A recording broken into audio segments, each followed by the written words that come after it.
and welcome to this instructional video about triad inversions.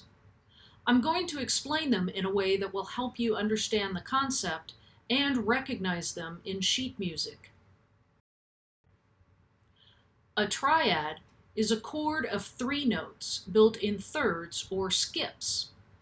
We call them skips because each pair of notes skips 1 letter of the alphabet.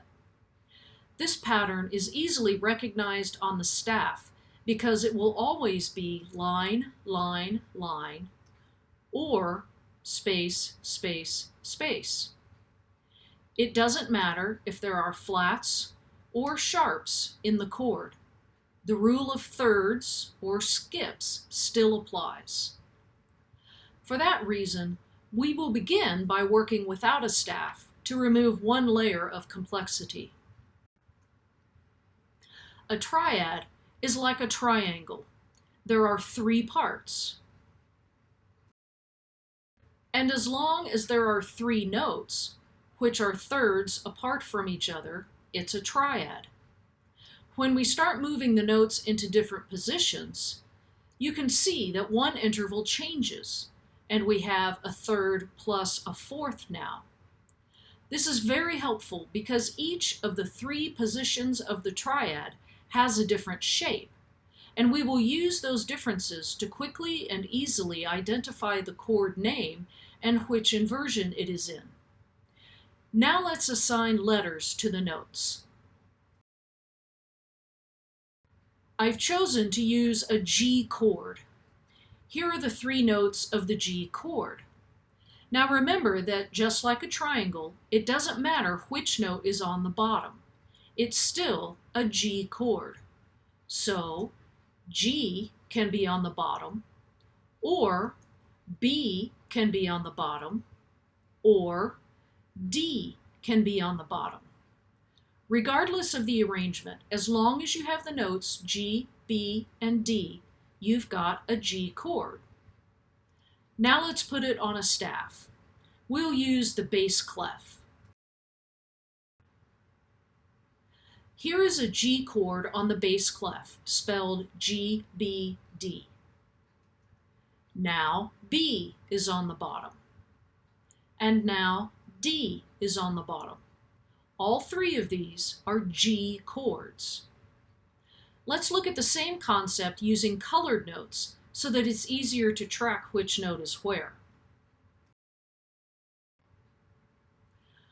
When the chord is in its home position, all thirds, we call that root position.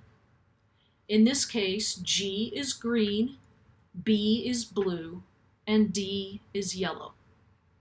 If we leave B and D, but take the root G and move it to the top of the chord, we are now in the first inversion, the first way that we can arrange the letters out of root position.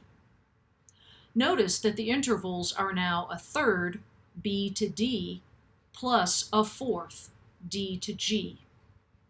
If we now leave D and G, but take the bottom note in B and move it to the top of the chord, we are now in the second inversion.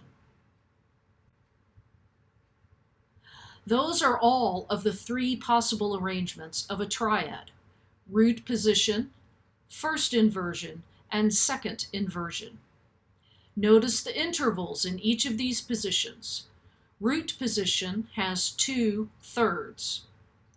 First inversion has a third and a fourth, while second inversion has a fourth and a third.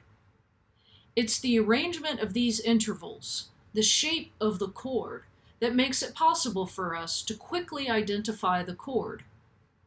In root position, the root of the chord is on the bottom. In first inversion, the root of the chord is on the top. And in second inversion, the root of the chord is in the middle. True whether the notes are on lines or in spaces, and regardless of what clef you're in.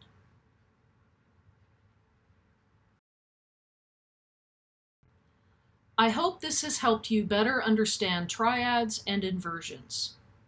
Check out my next video, playing inversions on the piano and using them to learn music more quickly and easily.